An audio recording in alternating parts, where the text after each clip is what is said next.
Hello everyone, welcome back to my YouTube channel. आज की इस वीडियो में हम लोग कक्षा 6 का विज्ञान चैप्टर 3 और चैप्टर 3 का नाम है वायु जीवन के लिए आवश्यक। वायु हम लोग का जीवन के लिए क्यों आवश्यक है, ठीक है।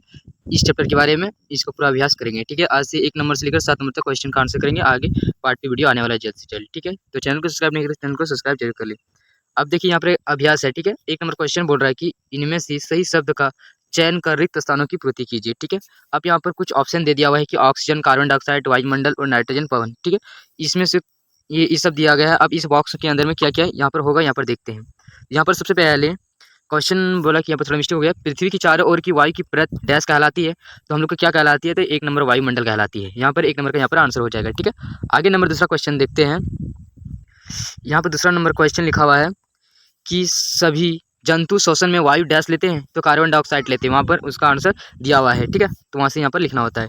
अब तीसरा क्वेश्चन है कि जलने में डैश गैस की सहायक होती है, तो यहाँ पर ऑक्सीजन की सहायक होती है, ऑक्सीजन, ओके। यहाँ पर 4 नंबर क्वेश्चन देखते हैं आगे, ठीक है। ये एमसीक्यू प्रश्न है, ठीक है। 1 नंबर में पूछ सकता है ये क्वेश्चन। गतिशील वायु को डैश कहते हैं, तो हम लोग गतिशील वायु को पवन कहते हैं, ठीक है। इसका करेक्ट आंसर हो जाएगा। 5 नंबर क्वेश्चन लिखा हुआ है कि वायु में सबसे अधिक डैश गैस है, तो वायु में सबसे अधिक गैस नाइट्रोजन है 78%, ठीक है। और ऑक्सीजन है 21%, और आर्गन वगैरह है वो 0.2% इस प्रकार से है, ठीक है। आगे देखते हैं क्वेश्चन नंबर 5। यहाँ पर लिखा हुआ है कि वायु में सबसे अधिक नाइट्रोजन गैस है, ठीक है। वायु में सबसे अधिक नाइट्रोजन गैस है। यहाँ पर डैश होता तो हम थोड़ा मिस्टेक हो गया, तो नाइट्रोजन गैस सबसे अधिक है, 78% अभी जस्ट बताएं, ठीक है। आगे देखते हैं। यहाँ पर बोले खंड क में अंकित शब्दों को खंड ख की सही व्याख्या से मिलान कीजिए, तो यहाँ पर देखते हैं। क और ख दिया हुआ है, ठीक है। यहाँ पर 1 नंबर में हवा है, ठीक है। हवा जल में सहायक होती है। यहाँ पर लिखा हुआ है ऑक्सीजन पारदर्शी है, हाँ ये ऑक्सीजन पारदर्शी है, तो इसको इससे मिला देना चाहिए। अब नाइट्रोजन एक गतिशील वायु है, यस। वायु जलने में सहायक होती है, वायु जलने में सहायक होती है, यस। इसका ये करेक्ट आंसर हो जाएगा, ठीक है। आगे देखते हैं क्वेश्चन नंबर 2। यहाँ पर लिखा हुआ है कि सही उत्तर के सामने सही एवं गलत के सामने गलत का चिन्ह लगाइए। वायु गैस जलवाष्प एवं धूलकण का मिश्रण है, हाँ ये वायु जो है, आप देखिएगा अंधेरा में आप टॉर्च मारकर देखिएगा तो उसमें धूलकण दिखेगा, ठीक है। धूलकण दिखेगा, यानी वायु में क्या है, वायु गैस में ये जलवाष्प भी है और धूलकण भी मिश्रण है, सब मिला हुआ है, ठीक है। आगे देखते हैं क्वेश्चन नंबर। यहाँ पर 2 नंबर लिखा हुआ है कि मिट्टी में वायु उपस्थित नहीं होती है। मिट्टी में वायु उपस्थित, मिट्टी में होता है ना, वायु उपस्थित नहीं होता है उसमें, ठीक है। ज्वलन में कार्बन डाइऑक्साइड सहायक होती है। ज्वलन में कार्बन डाइऑक्साइड, आप देखिएगा एक मोमबत्ती ले लीजिएगा, ठीक है। एक मोमबत्ती ले लीजिएगा और एक बड़ा सा गिलास ले लीजिएगा और उसमें ढक दीजिएगा। जैसे उसको ढकिएगा, जितना उसमें गिलास में वायु है उतना देर तक वो जलेगा, उसके बाद बुझ जाएगा, तो ये बुझ जाता है। तो ज्वलन कार्बन डाइऑक्साइड सहायक नहीं होती है, ये ऑक्सीजन होता है, जो ऑक्सीजन के कारण ही जल पाता है। आगे देखते हैं क्वेश्चन नंबर 4। वायु हवाई जहाज उड़ाने में सहायक होती है, हाँ वायु जो होता है, जो बड़े बड़े जहाज होता है, वायु के कारण ही उड़ सकता है, ठीक है। आगे 5 नंबर क्वेश्चन लिखा हुआ है कि वायु को हम देख सकते हैं, नहीं वायु को हम नहीं देख सकते, ये पारदर्शी है, ठीक है।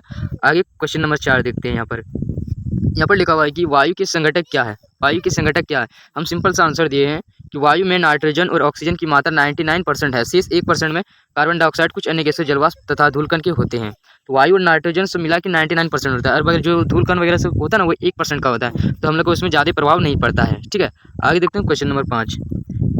यहाँ पर सिंपल सा क्वेश्चन बोला है कि वायुमंडल किसे कहते हैं, तो वायुमंडल हम लोग किसे कहते हैं, तो सिंपल सा आंसर दिए हैं कि पृथ्वी की सतह से कई किलोमीटर ऊपरी तक वायु की एक पतली परत ने पृथ्वी को घेर रखा है, इसी को वायुमंडल हम लोग कहते हैं, ठीक है। मान लो ये पृथ्वी है, पृथ्वी के ऊपर ये चादर जैसे इसमें 5 परत होते हैं, 5 परत होते हैं, और उसमें वायुमंडल कई किलोमीटर तक, एक परत बहुत किलोमीटर तक क्या है, मोटा है, ठीक है, किलोमीटर तक मोटा है, तो इसमें घिरा हुआ है, उसी को हम यहाँ पर लिख दिए हैं। और जो उल्का पिंड वगैरह से वो गिरता है ना, तो इसके घर्षण के कारण वो जल जाता है, तो हम लोग उसको कहेंगे उल्का, और यदि पृथ्वी पर गिर जाता है तो उसको हम लोग कहेंगे पिंड, उल्का पिंड, ठीक है।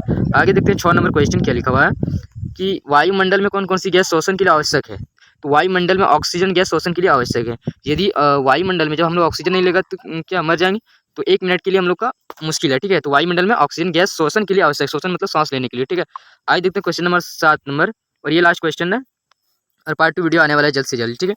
तो जल मिट्टी डालने पर वायु के बुलबुले बाहर क्यों आते हैं। आप लोग देखे होंगे कि जल में मिट्टी डालने पर बुलबुला जैसे उबलता है, ठीक है। तो क्यों, हम लोग इसके बारे में जानेंगे कि मिट्टी छोटे छोटे कणों से बनी होती है, एवं इन कणों के बीच जो खाली स्थान होती है उसमें वायु रहती है।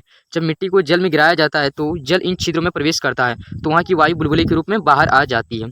आप जिसको कभी प्रैक्टिस कीजिएगा कि जो चीज़ में आपको लगता है कि वायु नहीं है, तो उसमें पानी में डाल के देखिएगा, यदि पानी में डालिएगा वो बुलबुला के रूप में वो निकल जाएगा, इसका मतलब आप समझ जाएंगे कि वहाँ पर उसमें ऑक्सीजन है, यानी वायु है, और नहीं उबलेगा तो वो उसमें वायु नहीं है, ठीक है।